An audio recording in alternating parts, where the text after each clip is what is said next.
Here we are at the booth of Ulysse Nardin at Baselworld 2014 with Mr. Patrik Hoffmann, CEO of the brand, to speak about some new products of this year. And I will ask him why the brand launched this year, these products in particular.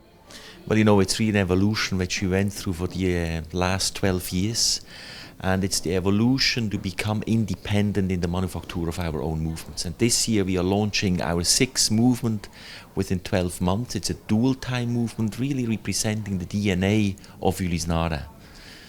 And what is special in this double time movement that you improved, for instance, the pushers, the comfort for the customer? This is something important for you? It's very important. I mean, it's at the end of the day, it's the benefit of the consumer. But what we had to do and what we decided to do is to be able to move it and to produce it totally in-house, including the escapement, including the escapement wheels and including the hairspring. And that of course sets us apart. With our silicium technology which we have now the possibility to produce our own hairspring. This quest for independence in terms of industrialization is very important for Ulysse Nardin because of several reasons, and competition, independence. How would you justify, because it increases the price of the watches so smoothly, but it increases the price. How would you explain to the customer that it is a benefit? I think at the end of the day, as you say, the word benefit is important. And one of the benefits which we see, and I have to go back to the roots again of silicium, which was the first time used in our Freak in the year 2000, there we really see a benefit for the end consumer in terms of service, in terms of reliability.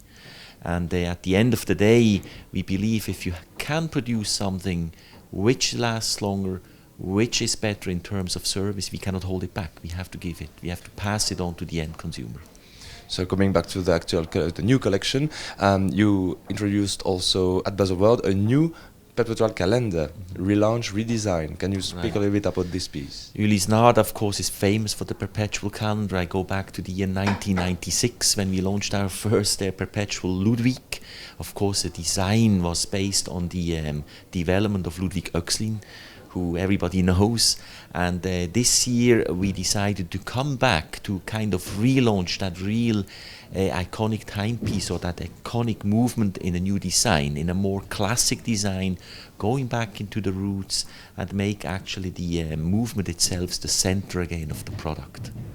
And Ulysse Nardin is also able to produce very exceptional watches. And this year you present a Grande Sonnerie, or a minute repeater, excuse me, with a special sapphire dial, completely new movement, co-developed with the manufacturer from Ludwig. Can you speak about this piece and why you launched such a piece that costs at least, I mean, about 750,000 Swiss francs? Exactly. And of course, when I see collectors worldwide, there's always the question, when is the next chiming timepiece coming from Ulysse Nardin? So people are waiting for it, and it's kind of our speciality.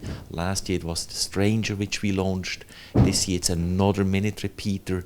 We are also very famous, of course, for minute repeaters with automatons. This year we decided to come with a timepiece which is with sapphire bridges, just like the Royal Blue was, but a chiming piece.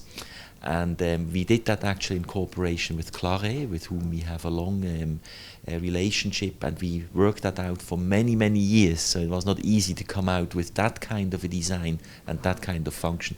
We're very proud that we are finally able to launch it and to show it. And if you have to point 3 main priorities for 2014 for Ulysse Nardin, what are they?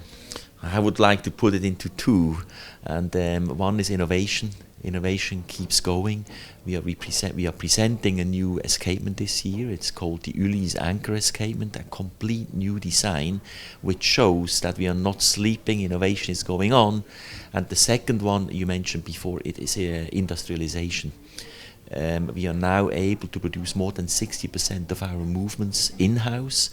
That means a development within our manufacture. It's almost a change of culture, you know, which we had to go through over the last 2 to 3 years. And so it's on the one side a continuation of the evolution. I call it industrialization. It's a new phase, and the innovation. Those are really the 2 words. Thank you very much, Mr. Hoffmann, for your time, and big success to this fair. Thank you. Thank you very much.